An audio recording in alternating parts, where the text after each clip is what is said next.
Wesh, bien ou quoi? Tranquille ou quoi? Ouais, ouais, tranquille. Bah alors, Zemmour, 7%. Oh là là, tu nous as martelé pendant 6 mois, hein, avec ton histoire de grand remplacement. T'es parti faire une vidéo qui a été supprimée des réseaux parce que voilà, t'as respecté aucun droit d'auteur. D'ailleurs, t'as été condamné pour ça.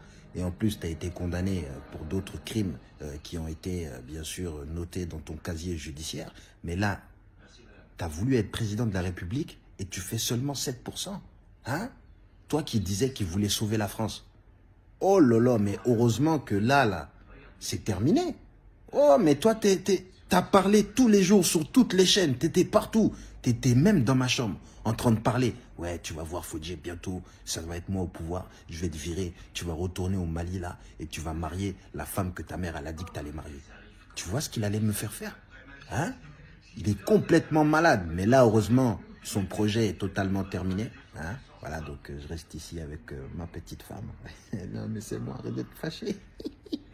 Ouais, voilà, Zemmour est totalement éliminé de la compétition présidentielle. T'as pas vu? Là, il y avait une compétition présidentielle.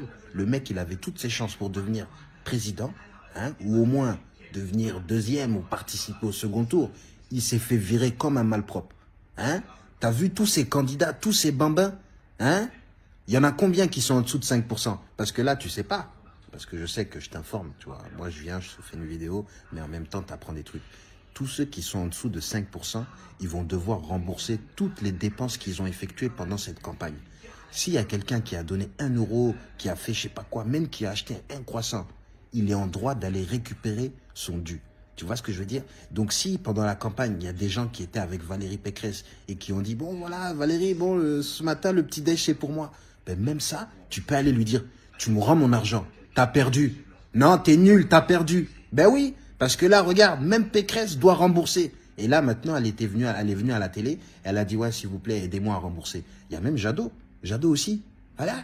Lui aussi, il est là, ouais, s'il vous plaît, aidez-moi à rembourser. Voilà, j'ai voyagé un peu partout, j'ai fait des meetings, c'était génial, mais bon, maintenant, j'ai pas réussi mon projet, hein, donc il faut m'aider à rembourser. Mais vous vous rendez compte de toutes les personnes qui ont lancé des sociétés et pour qui ça n'a pas marché et qui sont endettés, hein? Eux, depuis quand? Mais c'est la Banque de France directement. Mais t'es malade ou quoi? Mais non, ça c'est prélèvement à la source. Tous ces candidats non solvables, ces candidats débiteurs, hein? C'est eux qui voulaient être président de la République. Il y en a combien là qui sont en dessous de qui sont en dessous de 5%? Hein? C'est du grand n'importe quoi. C'est du grand n'importe quoi. Mais bon, ce qu'il faut pas oublier, hein, c'est que le petit Zemmour là, il a quand même fait 7%. Hein. Voilà. Donc en vrai, c'est nul, on va pas se mentir, mais dans la nullité, c'est le meilleur. Tu vois ce que je veux dire? Dans les plus nuls, là, c'est lui qui a fait le mieux. Tu vois ce que je veux dire? C'est le meilleur des nuls. Tu comprends? Il est passé à 2% de devoir rembourser toutes ses dettes. Donc même si quelqu'un avait acheté une saucisse à Éric Zemmour, pouvait aussi aller lui dire tu dois me rembourser. Mais là, c'est pas possible. Si vous avez acheté une saucisse à Zemmour, c'est terminé. Il peut vous dire, bah non, j'ai fait 7%. Et en plus de ça, si tu calcules les 7% avec les 23% de Marine, ah, là, on est à plus que monsieur Macron, hein.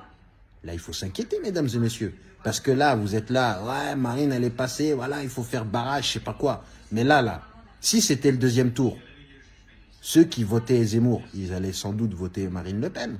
Hein? S'il n'y avait pas Zemmour, ils allaient sans doute voter Marine Le Pen. Et là, on allait peut-être avoir Marine Le Pen au premier tour.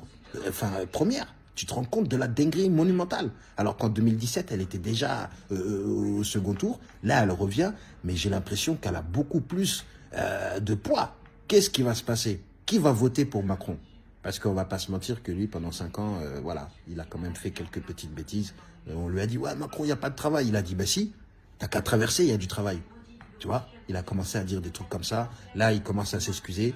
Il a dit que, tout à l'heure, il a dit qu'il n'avait pas dit qu'il voulait emmerder les Novax. Il a dit que c'était affectif. Voilà. Donc voilà, lui, il peut emmerder les gens de manière affective. Tu vois là, par exemple, tu es en train de travailler, tu es en train d'écrire. Emmanuel Macron, il vient, il te fait des guilis, tu vois. Il vient, il fait, tu lui dis, arrête, je suis en train de travailler. Lui, il vient, il dit, non, va te vacciner. Tu vois, c'est comme ça qu'il disait. Tu vois, c'est dans ce sens-là. C'est ça qu'il est en train de nous expliquer à la télé. Mais en tout cas, le second tour, ça va être du grand n'importe quoi.